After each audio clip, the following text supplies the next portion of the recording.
I wanted to ask you about the Tonali situation as well. It looks like he's going to get a 10-month ban from football, so a more significant ban than Ivan Toney. And I think that's because obviously he has admitted to betting on his own team. He's also admitted to illegal gambling. It turns out the illegal gambling, as far as I've read, is things like blackjack, where in Italy that's illegal, in the UK it's not. So it isn't like a underground illegal betting kind of thing, is in something that's sort of really dangerous. It's just what he's betting on is legal in the UK, legal in most of Europe, but not in Italy. But he's going to get a 10-month ban.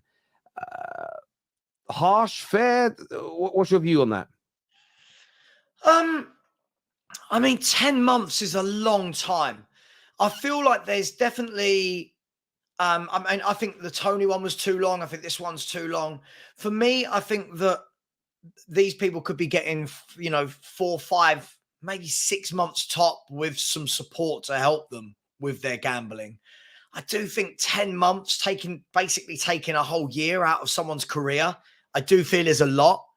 But again, I'm saying that from a point of view of, I don't know the in-depth nature of it, right? I don't know how sordid it is. I don't know whether it was innocent and he just was, I shouldn't have done that, or whether it was really, really bad and he was coerced into betting against his team for X, Y, Z.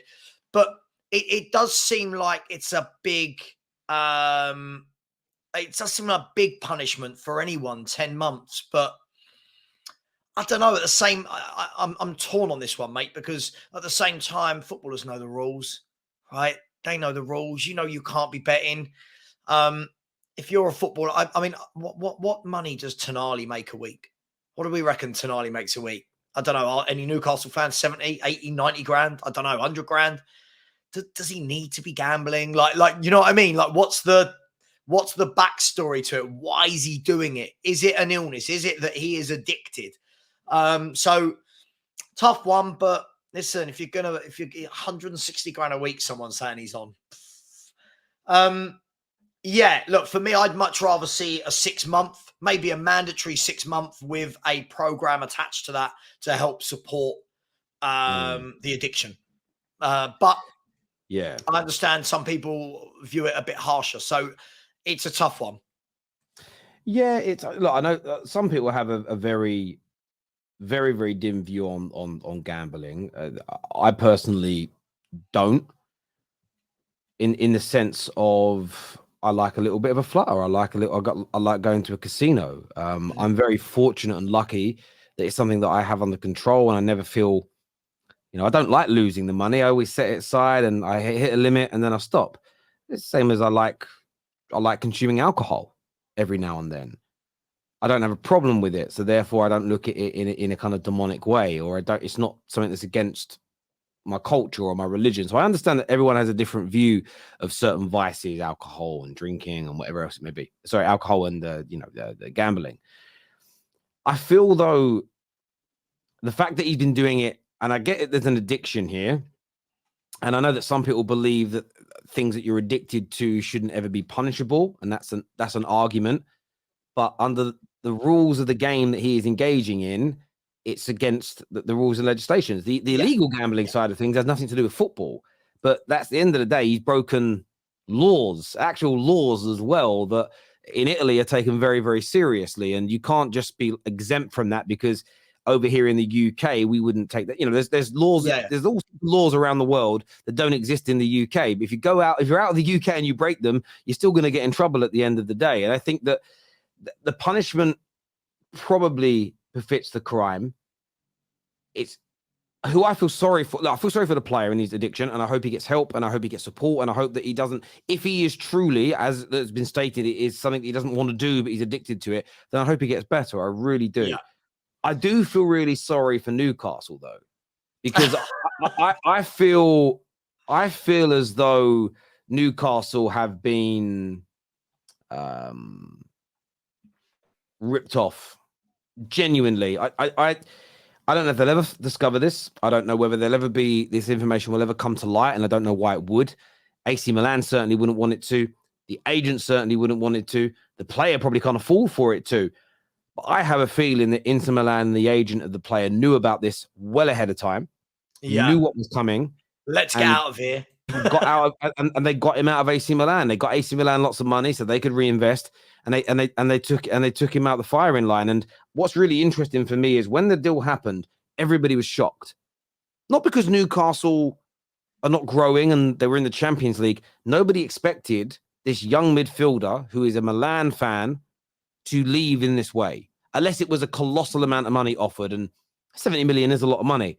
But when you now look back with hindsight and how everybody reacted to it, coupled with this ban and all the gambling situation that's come out, my gut feeling, and this is an opinion, I'm not making any accusations, my opinion is that AC Milan have absolutely screwed Newcastle United over here, and they're going to be without him now for the rest of this season, although we can play tonight, I believe, and maybe the first month or two of next season. There'll be no, I don't know if he can train, but he won't have a proper preseason because he won't be able to play. Yeah. I do feel for Newcastle and their fans. I mean, he's started okay in England. Looks like he needs a little bit of time to settle. But if he gets the same type of ban that Ivan Toney did, and he has to spend the next 5-6 months where he can't even train, this isn't even about him just coming back next year. He's a younger age than Toney. There's development that needs to happen. So it's a big punishment. It's sad for Tonali, but I really feel for Newcastle and their fans. I feel like they've been hoodwinked. I really do. Yeah, look, I mean, there's two ways of looking at it. Let's assume, like you said there, let's assume that Eddie Howe and Newcastle knew nothing about it, all right? Let's assume that the people involved in the transfers knew nothing about the gambling. If that is the case, which I'm sure it is, then I feel massively sorry for them because you've gone out, spent the bulk of their transfer budget this window, if I'm not wrong, was on this guy. I think he was their main signing. If I'm not wrong, someone might tell me if I'm wrong, but you've gone out with this guy in mind. He's a key part to your midfield, to the partnership that he's building with the likes of Matty Longstaff and Bruno Guimaraes. And then all of a sudden, someone turns around and goes, right, you haven't got this guy for 10 months. Now, yeah, it's the same as if someone does their cruciate ligament. But, you know, this is something they've just spent a lot of money on. They could feel very, very harshly done by. And if I was there, I'll be honest, like if I was them, and they probably wouldn't want this unwanted attention, but I would immediately be asking questions of Milan and going, hang on, did you know this? You know, did you know this? Why are we in this situation right now? Is this why you are happy to let him go? So yeah, I do feel sorry for them. And then, you know, this means now in January, well, the window's 2 months away from being open. They need to now go out and get a new midfielder in. And whether or not they can get a good loan player, whether they're going to go and spend more money, have they got the money because of FFP? So it is unfair on them. I mean, someone in your chat said it's your fault not searching the player and learning of his character. I mean, there are certain things you won't know. Like, you know, there's certain things that, you know, you can't blame the clubs for that. How would they know? If it's not out there in the open, Terry, like how would my work know if I had a secret gambling addiction and that every night I went home from my job and I did £1,000 on gambling? How would they ever find that out? Yeah, I think that it's, as you say, maybe now what clubs will do is add an extra layer of due diligence. So try and maybe find a way through connections to see whether any type of, are there any, because I mean, again, this is movie talk, but you know, you see a movie where there's a local bad guy and his lawyer has got connections at the sort of the district attorney's office, and it's like, oh yeah, we're hearing that there's an indictment coming down. You know what I mean? And I don't know how to explain it in football terms because I don't understand the legal element of it, but connections where they can go, right, is there any criminal cases coming up against this player? Is there any kind of accusations? Almost like to a point where you'd have to put a private investigator on a player for a couple of months to investigate their life, to find out stuff about them. So, you know, that's the only way you'd ever find out everything about them. And maybe, just maybe, that is the way to go. However, this is a massive anomaly. This is something which I don't remember seeing this before, player moved clubs. And as Rom says here, spot on tell, Tonali was one of their own, so talented and seen as the future. It was bizarre when he was sold. That's the there was a red flag when it happened and nobody could quite work it out. We all assumed that he weren't really that good. And Milan were like, well, might as well get rid of him. Can't believe we're being offered this amount of money. But yeah, there's something about it that just feels feels as dodgy as a £9 note when it comes to this one. It really does. The thing is, it's not like, with an injury, you can get injury records. Yeah, you can check and see, have these people ever been checked into alcohol programs, addiction programs? Cool. With all these other things, how are you finding this out?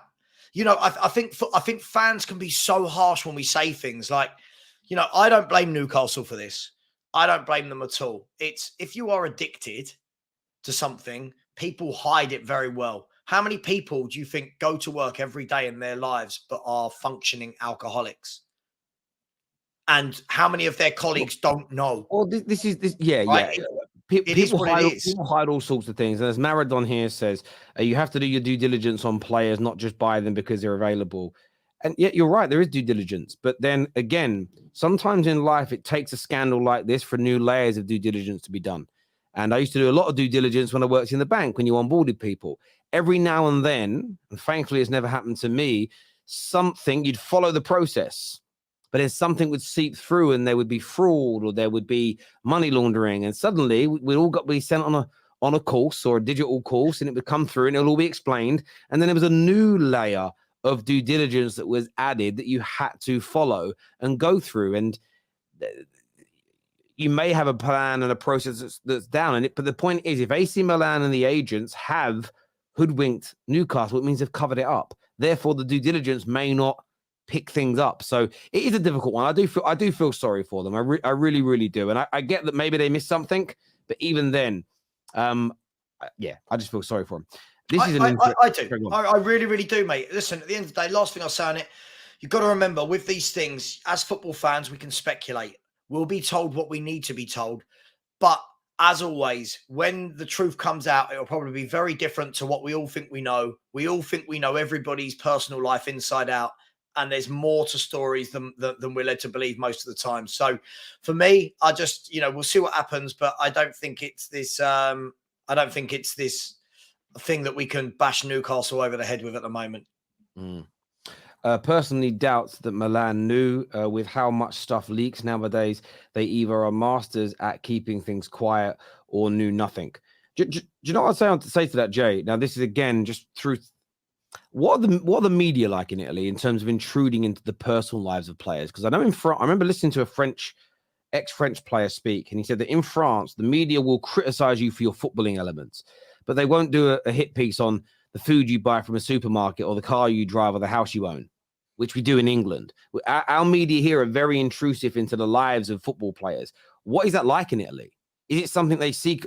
If you get where I'm coming from. So my point of view is very much, does personal information leak readily? Maybe it does. If it doesn't, then I'll agree with your point, or at least agree with where you're coming from. But I need to understand what the media is like, because there may not be. If there's no appetite for that kind of personal scandal, the mafia strikes again. Come on now. I doubt it. This here says Milan 100% knew there is no way they were selling Tonali for that amount of money.